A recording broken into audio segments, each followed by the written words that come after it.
Do you like mechs? Well, for me personally, I have a bit of a sordid history when it comes to mech media. I don't particularly care, but I have a few pieces of mech stuff that I enjoy.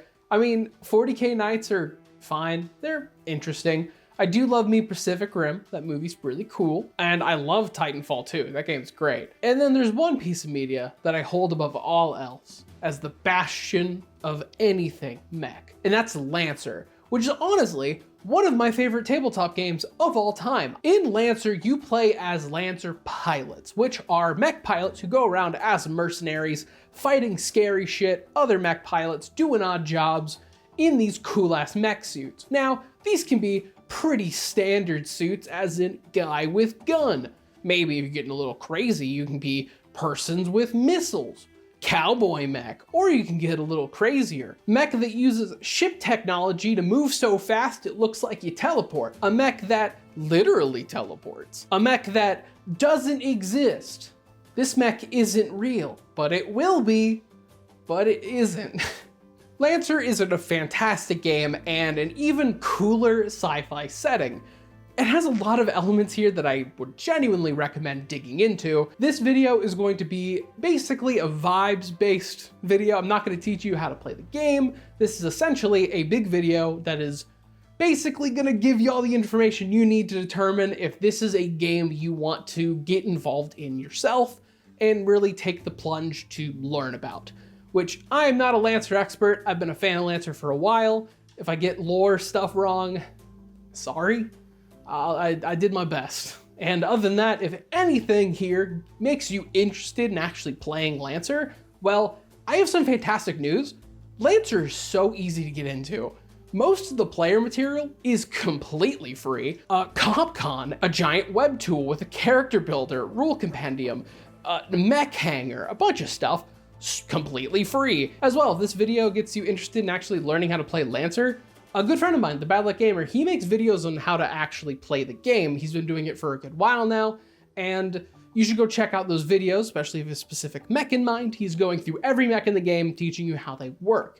And specifically, when this video is going live, he's making some bigger videos on the entirety of the game itself. So go check him out. But the setting of Lancer itself. Lancer takes place 5,000 years after the fall of humanity. Now, I don't mean, when I say 5,000 years, I do not mean 5,000 years from now, like the year 2024. I mean 5,000 years after the calendar got restarted. Shit was so bad, they forgot what year it was. Earth was kind of fucked up from ecological devastation, wars, nukes were set off. It was bad. So bad, a lot of people set off in the stars in generational starships and just started colonizing. And eventually, humans got their stuff together and started banding together in one big government set out in the stars. Then after a couple more stumbles for the human empire, we have what currently, as in like right now, the Lancer timeline is at, where for at least the worlds that are in the core main hubs of civilization in the galaxy, we have a utopia for humanity. A post-scarcity world where resources aren't a problem, currency, who needs it? I'm talking absolute peak Star Trek shit. This is run by Union, an actual utopian government. And I don't mean this as like utopian on the surface, but if you dig a little deeper, it's secret, evil, and corrupt. No, Union is like actually good and are decent people trying their best. The problem is that there are a lot of bad players in the galaxy, which I'll get to later. The universe is big, really big, and they're fresh off of a civil war. Now, the Union is currently kind of ran by what is known as the Third Committee. They took over from this group called the Second Committee. Now, the Second Committee ran the galaxy in a bit more of a, I guess, stronger armed way, as they believed that it was their destiny, their birthright, to transcend the stars, pave the way for humanity. Every star, every planet humans were destined to step foot on. They got a little militaristic, a little dogmatic, and they are essentially the Imperium of Man. The exact same beliefs, might makes right, bit of xenophobia. Main problem, there are no sentient xenospecies in Lancer. So they turned it inwards and started determining what types of people are really people. This wasn't good, and so a civil war happened. Third Committee kind of got power, and now it's where we have Union today, where they uphold the 3 pillars of utopia that they all follow and make sure that any world that is governed by Union follows. Of course, these are only for worlds that are able to be watched over when it comes to Union, as the other worlds, the worlds that are not considered core worlds, are known as the diasporan worlds, worlds that are on the farther fringes that are a bit harder to get to. These worlds are in a bit of a rougher state, mainly because it takes a long ass time to get there, and some mega corporations have a bit of a stronger presence there. These worlds don't have any of the niceties that core worlds have. They have to deal with a lot of many different militaries, empire systems, economic systems, political bureaucracy, a lot of stuff. Even so far that they believe like Union is just a story that they read about sometimes on the internet. Like, they haven't seen any proof that Union is a real thing, so what's to say that it's a legit thing that exists that will one day come save them? Union wants to, it's just galaxy's fucking big. And then real quick, I'm gonna run through a bunch of the main terms and tech of Lancer just as quickly as I can to give you a general framework. So, relating to the previous point, how is faster than light travel achieved in Lancer? Well, this is known through blink space. Blink space is, again, for 40k fans, this is kind of like the warp or the webway, but it is safe. It's a safe method of travel. However, you're only able to enter it through blink space gates. It is a solid portal you have to go through and then exit through another blink space gate. Now, this does mean if your system has a blink space gate, you are a core world, because it means that you can trade a lot easier, people can get to and fro, other military fleets can get to you a lot faster if something goes down. It's pretty beneficial. If you don't have a blink space gate in your area, this means it might take a long while, because otherwise you're dealing with near light travel, which might take decades, maybe centuries, as everything else has to deal with colony ships, like generational colony ships, which is actually where we get in the concept of cosmopolitans, which are people who are born in space. And this is actually one of the few sci-fi universes I've seen talk about this, where you actually have to deal with time dilation, traveling this close to the speed of light, which means like for a cosmopolitan, we're traveling this close to the speed of light. For a person on like a planet, what might be like, you know, centuries is to a cosmopolitan like maybe like a decade. So they can go through what is known as time shock, as like a planet they visited before is suddenly like hundreds of years in the future, and it's really hard for them to deal with. Another thing, the OmniNet. Now the OmniNet is the internet, but in another dimension, like it's in the blink space dimension. Essentially, it is like instantaneous, faster than light internet. Basically, this is the thing that is ensuring that like you can send a text message to some dude like 20 planets that away. It's handy, it's really useful. There's a lot of weird stuff on the OmniNet though. It gets weird when we get into virtual reality stuff, and there may be some spooky things living in the OmniNet. AI. This is a very important concept for Lancer. Now, there are 2 forms of AI. First is a CompCon, which is where the app gets its name from. The CompCon is where it's basically like an Amazon, like Alexa thing, it's an AI helper. It is something that will just respond to you, do very basic requests. It is very limited artificial intelligence. It is literally the cap that human technology was able to get to of AI. The smartest thing they could get to before, you know, it became something else. Speaking of, until it got to something else, NHPs. NHPs, or non-human persons, were created because of eldritch math that came from another dimension where they are something different.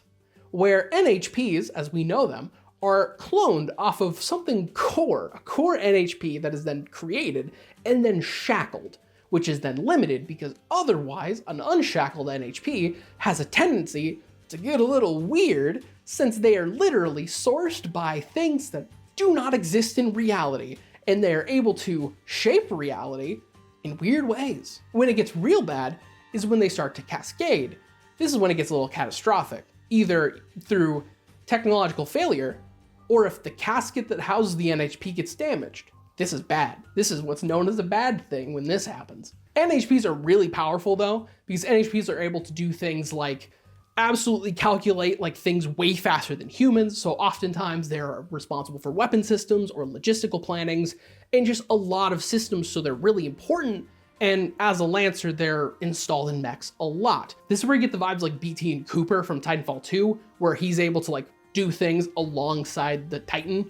However, sadly in Lancer, you can't do that because as a human pilot, you can't like wall run and fight mechs because otherwise you'll just get like kicked and die immediately. And it's here, I'm gonna get to the corporations. Now the corporations are where a lot of the sketchy shit when it comes to space politics come in, where, oh my God, they suck in their own ways, except for one of them.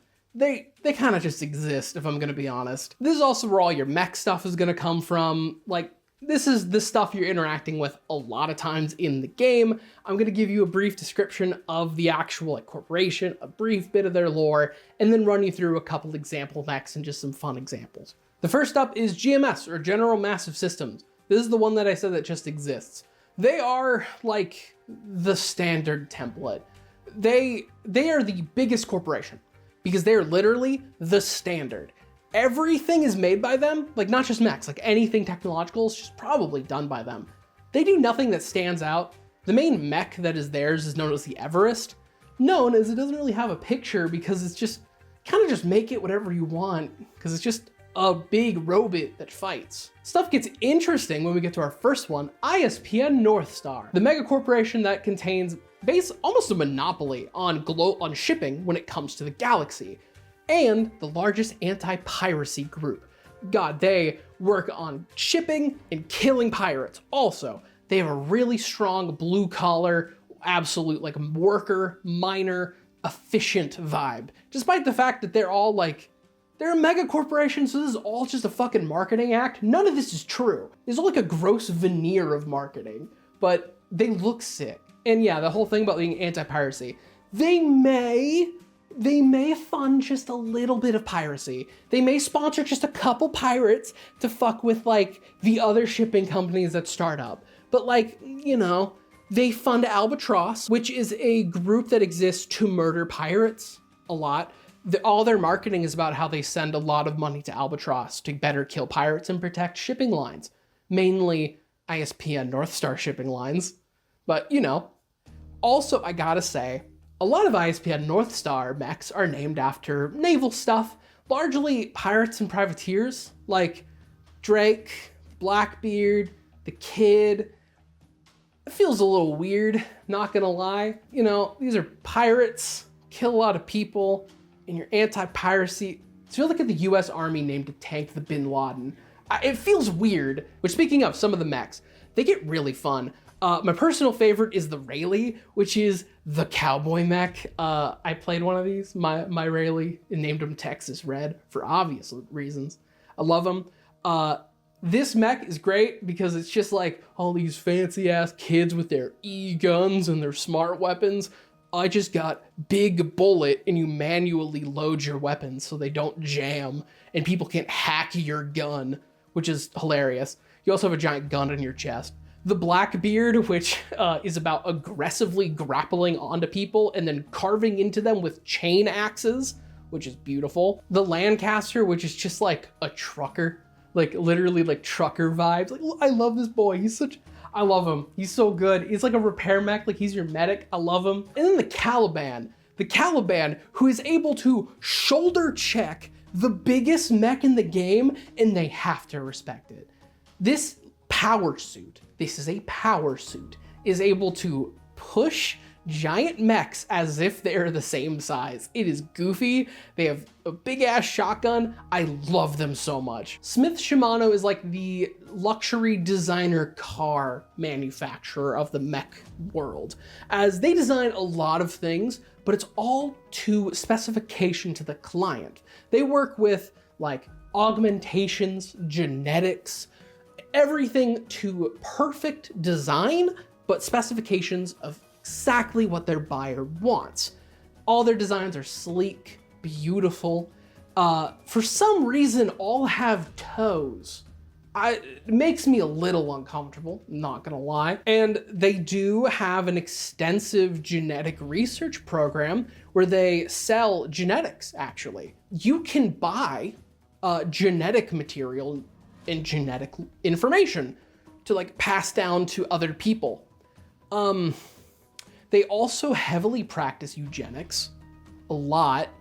It's a little weird. They're not good people. These corpos they're not good. I really hope I'm making that clear. Yeah, they're high augmentation, high tech, cyberware, like their entire vibe, like cyberpunk. To even sell that point further, Smith Shimano doesn't even have a physical headquarters anymore, as instead, after a pretty nasty event rocked their previous homeworld, they actually all moved their headquarters to virtual reality in the OmniNet to a place that is known as the Constellar Congress. They got a couple of really cool, the first thing got a shout out, I don't even care about the mech. The mech itself is fine, I'm pretty sure it's the metal mark.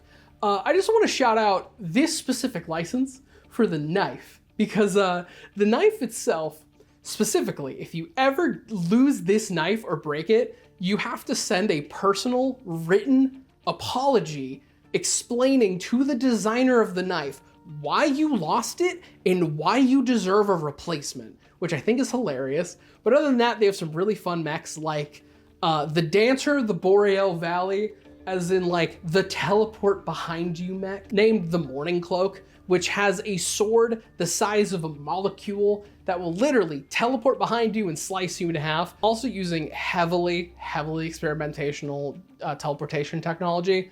They don't even fully know what the ramifications of using it on people are. The Duskwing is another really fun one. This is an assassin mech. This is more of a shout out of why you should go read CompCon and read through the licenses. Because for fun, the flavor text is great, as the Duskwing's flavor text is all from the perspective of a person killed by the Duskwing, where their brain is coming to terms with the fact that they just died. They haven't realized that they're dead yet, and that's awesome. And then the Atlas, which is a fan favorite. The Atlas is another half-size mech, which means it is the size of a person. This is a power suit. This mech is designed to kill kaiju, though. That's right, they made a human-sized mech to murder big monsters. It also has Attack on Titan grapple hooks, where you have your own martial arts system and implants, as you have your lineage of other Atlas pilots who give their own like muscle memory to you, where you can better fight kaiju. They're a fan favorite for a reason. So Horus. Horus is not a company per se. They're something. We don't know what. The information we have on Horus is contradictory, as they might be a terrorist organization, maybe a bunch of hackers, just a bunch of random people all contributing to an open OmniNet, a bunch of religious groups. We don't know. Horus stuff is all dealing with paracausality and impossible mathematics and just weird shit. All their mech designs are alien and weird. Now, it's an important thing. All the art I've shown you for the mechs, these are just possible designs. Mechs are very personalized and very individual, so no mech looks the same. Horus mechs they're not this similar. These pictures that I'm gonna be showing you are literally single mechs that they have seen that are classified as like, we think these are the same classification of mech. They're really cool. This is the best company. I wish I could talk about all of them, because we have some really cool ones like the Baylor, which isn't a mech per se. It's a nanite swarm that is really just a blob of nanites that can take the shape of anything. And as well, you can't even print a Baylor. Well, normally you can't print any Horus mech, because sometimes Horus just prints for you. You might be trying to print out like, I don't know, a Drake, and then suddenly, whoops, I got a Hydra, damn. The Baylor is actually what happens when some of the nanites of a virus swarm infest your mech and take it over. Another good one is the Gorgon, which is a cool tank that hurts to look at, as it is a tank because it damages mech systems to perceive. But what if I just not use my mech systems? Well, you're gonna have a brain hemorrhage then, because you're just going to die.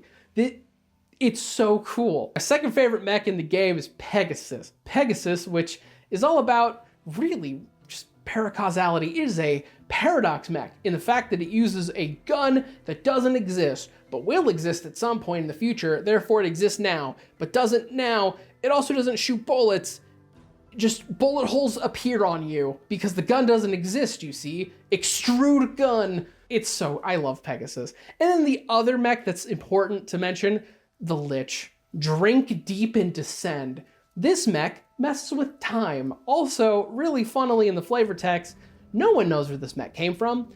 It came from the future, and it just appeared on a server one day. No one knows from where. This mech sets itself in a position, and then if, say, like, the mech dies in a turn, it doesn't. It comes back the next turn. It's fucking goofy. This mech is so cool, and the design is great.